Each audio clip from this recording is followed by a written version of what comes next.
अस्सलाम वालेकुम viewers, welcome back to my channel. आज मैं बनाने जा रही हूँ करेला गोश्त, जो कि मेरे ख़्याल से गर्मियों की एक बेहतरीन सब्ज़ी है और सबकी बहुत फेवरेट होती है। और कुछ इस तरकीब के साथ बनाएंगे कि आपके करेले जो हैं बिल्कुल भी कड़वे नहीं बनेंगे। ये रेसिपी स्टार्ट करते हैं।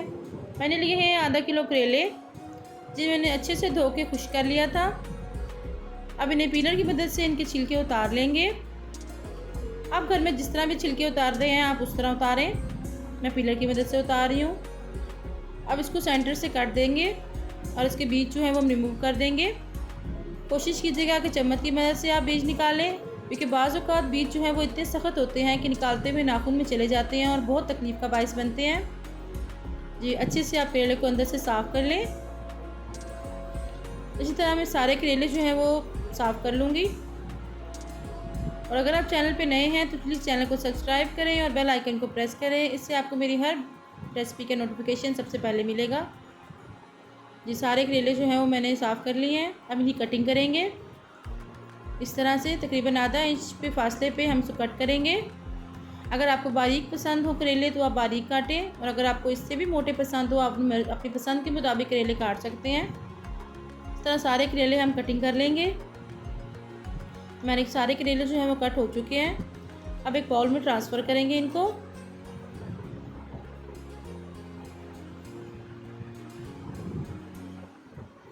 अब हम इसमें ऐड करेंगे 1 खाने के चम्मच भर के नमक का,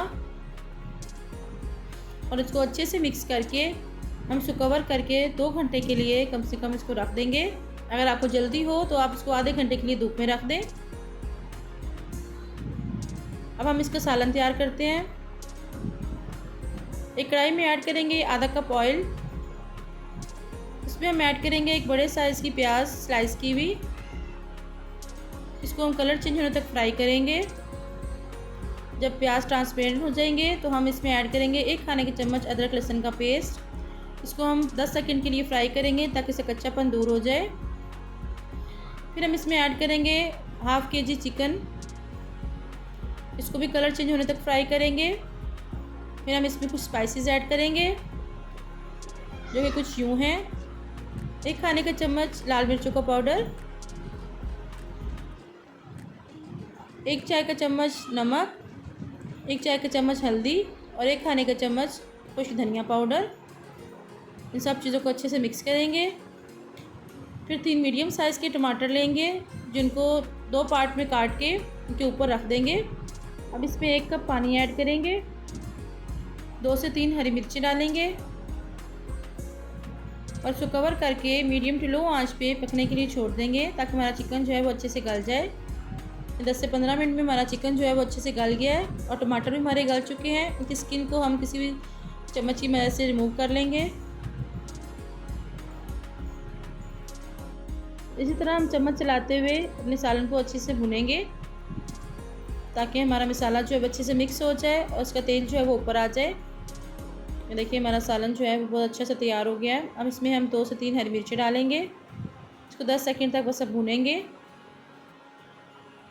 हमारे करेले की ग्रेवी जो है बिल्कुल रेडी हो चुकी है। हमारे करेले भी बिल्कुल तैयार हैं। मैंने इनको अच्छे से मसल के इनका पानी निकाल दिया था और धो के इन्हें छान लिया था। अभी कढ़ाई में ऐड करेंगे 1/4 कप ऑयल और उसमें अपने करेले फ्राई करेंगे। करेलों को अच्छे से मिक्स करके बिल्कुल लो आंच पे हम फ्राई करेंगे, कि तेज़ आंच पे करेले करने से ये जल जाएंगे। हल्की आंच पे बहुत ही खूबसूरत सा कलर आ जाएगा। तो देखिए बिल्कुल लो आंच पे मैंने इन्हें फ्राई किया है। बहुत खूबसूरत सा कलर आ चुका है। इस तरह करेले फ्राई करने से करेले जो हैं बिल्कुल भी कड़वे नहीं बनते। हमारे करेले हो गया, हमें निकाल लेंगे। जो पीछे ऑयल इसमें बचा है इसमें हम 1 अदद मीडियम साइज़ की प्याज स्लाइस की भी वो फ्राई करेंगे। बस कलर चेंज करेंगे और इसमें हम टमाटर और हरी मिर्ची जो हमारी कटी हुई हैं हम वो डालेंगे।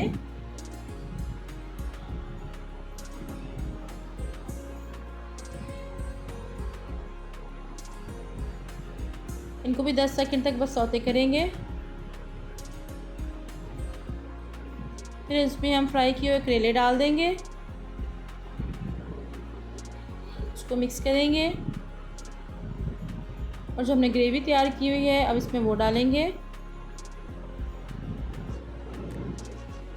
और इसको अच्छे से मिक्स करेंगे।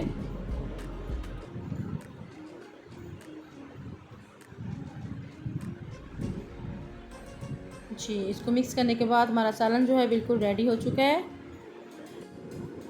ये बहुत ही मज़े के बनते हैं। आप स्टेप बाय स्टेप रेसिपी को फॉलो करें, आपके करेले भी बिल्कुल कड़वे नहीं बनेंगे। आप इसको चपाती के साथ सर्व करें या तंदूर की रोटी के साथ, ये बहुत ही मज़ेदार बनते हैं और गर्मी में तो ये बहुत ही स्पेशल रेसिपी है। तो ज़रूर ट्राई कीजिएगा और अपना फीडबैक दीजिएगा। अगर आपको किसी पॉइंट पर रेसिपी अच्छी लगी हो तो प्लीज़ रेसिपी को लाइक करें, शेयर करें और चैनल को सब्सक्राइब करें और बेल आइकन को प्रेस करना ना भूलिएगा। इससे आपको मेरी हर नई आने वाली वीडियो सबसे पहले देखने को मिलेगी। फिर मिलते हैं नई रेसिपी के साथ। दुआ में याद रखिएगा। अल्लाह हाफिज़।